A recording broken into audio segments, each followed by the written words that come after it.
We're on Kiffin Watch 2025 here and also on the LSU site. We got Shea Dixon from the Bengal Tiger. Shea, when it comes to these coaching searches, we're always trying to get information anywhere we can, including the message board. And you've you've had plenty of intel coming from your message boards already. But what about recruits? Is there anything to glean from this coaching search that you can get from talking with recruits? I think relative, Josh, to who the next head coach will be, no. LSU is, since firing Brian Kelly a month ago, has sort of been in the headlines for a variety of reasons that seemed like avoidable reasons, right? And through the past week of the Kiffin search, 2 weeks, you would say, when things started to at least gain some traction in Baton Rouge, it's been quiet. That's a good thing. And I say that meaning that the search committee, the new president, Verge Osbury, the AD, everyone who's involved in it, which is a small group, is being tight-lipped. And I think that's a good thing. Mm-hmm. Even if they weren't tight-lipped, right, Josh? Even if they were leaking it to boosters, whomever it might be. I was told again last night, and I often repeat it, if you want to keep something secret, the last thing you do is tell a kid who's between the age of 16 and 18.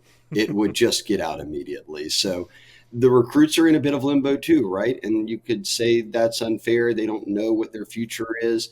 We sit here talking now, Josh, the early signing period's in 10 days. And from speaking to the recruits, none of them are even really contemplating waiting until February's traditional signing day. They at least do think, based off conversations, that there will be resolution to LSU's coaching search by the end of the regular season, that it wouldn't have to drag out beyond that. And if that does happen, then they can sign with LSU knowing the direction the program's going. All that to say, they have 16 commits right now, and it's a low number, but most of them, the majority, are Louisiana kids. And the one thing that I've taken from talking to them, their parents, is that LSU has just really pushed LSU. Not a coach, not anything. It's, hey, this is a business. There's turnover. How many guys go to college and play for their position coach all 3 to 5 years? I mean, it's a lower number, it seems, each season as the pressure to win mounts. These administrations make changes. So the good news is that the built-in silver lining to having to navigate this and keep a recruiting class together at the high school level is all of these 80, 90% of the guys are Louisiana kids, and they want to play at LSU no matter what the coaching situation is, by and large. So one decommit so far, and that was D'Anthony Lafayette out of Florida. And he very honestly said, I don't know if my coaches will be there. I don't know who the head coach is. I'm committing to Miami, which prior to Mike Norvell getting reinstated, or I guess extended, or however you want to phrase it, not being fired, that was the one in-state Big Three school that has stability. So can't blame D'Anthony Lafayette for that. But LSU with the Louisiana kids, with border state kids, has only lost one commit in a month. That's not a bad run. Yeah. And so as it stands now, we had Ben Garrett on last night.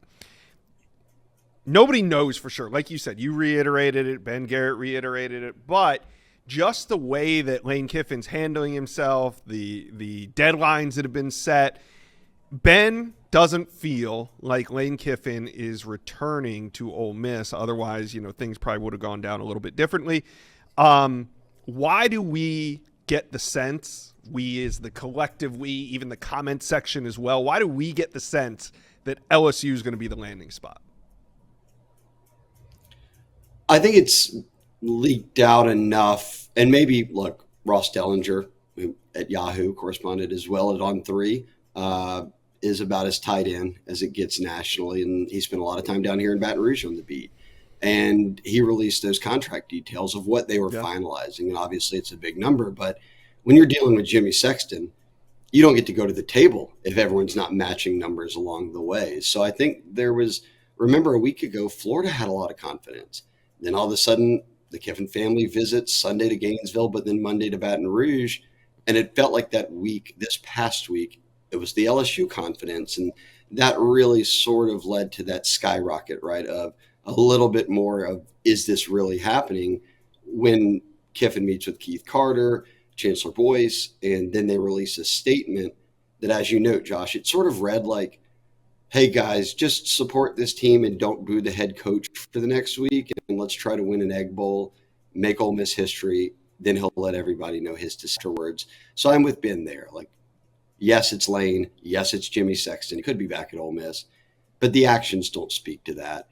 I'm in a spot where, are we about to play this back and forth game between LSU and Florida for another week? Do we hear something sooner? Because I do know from talking to people behind the scenes who have had confidence, it would be considered sort of cautious optimism, because until you have something signed, nothing's done. And we know with Jimmy Sexton, he's not allowing his client to sign anything until they get the offer that they want. And if you have two schools going back and forth here, I understand why both sides have felt a little bit of cautious optimism moving forward, or moving through the past couple of weeks. So I don't know. I feel like I've gone back and forth, Josh, but everything I heard this past week, it was LSU out front. But we also don't know the decision yet. Right. No, we don't. And also, let's dig into this a little bit more on the recruiting side of things. You know, there's much been made about Lane Kiffin's approach to recruiting, or lack thereof. It kind of comes together in the end, and then also with the transfer portal. So is there any concerns, or how would Lane Kiffin in the Bayou look when it comes to recruiting? I mean, look, this day and age, right? Head coaches are not as involved in the minutia of recruiting high school kids as they once were, right? You've got such a big personnel staff beyond position coaches. You've got GMs. You've got NIL now, where a lot of that talk is now happening between your school's GM, agents, and the families. So it's the Kiffin, like, how does he impact recruiting? It wouldn't be viewed as, oh, he's going to hit the ground running like Coach O style. Like the next day he's in somebody's, what was it? The principal's office calling a D lineman in, and they were in a 3-point stance, and like he was teaching the kid technique and all of that. Like, we're beyond that, at least not Coach O, but with Lane. I think more so, Josh, with Lane, the LSU fan base, and it seems the same with Florida, is so excited, so high, so bullish on this idea of what Lane could do here, that if he's named the head coach, recruits see that. And it would be such a positive reaction that I think they would view it the same. So, all right. So as we sit here and tape this on Sunday about midday, this will be almost 48 hours after the Egg Bowl. So is there a chance that a week from today, LSU fans could know whether or not Lane Kiffin's coming? Of all the unknowns, I do think that the thing I feel most confident about is answering that question with a yes, right? I mean, Ole Miss releases a statement that says it'll be next Saturday. People, both in Florida and LSU, Gainesville and Baton Rouge, wonder, does it even last that long? Like, what is the pushback from the Ole Miss side, if it is not them and they know it, that he is even able to coach through the Egg Bowl? Right now, we're expecting him to. There was the debate about the playoffs and him not being able to coach the playoffs. So all of that has started to line up to lead us to believe that, yes, next weekend we know Lane Kiffin's decision publicly. And I will say this.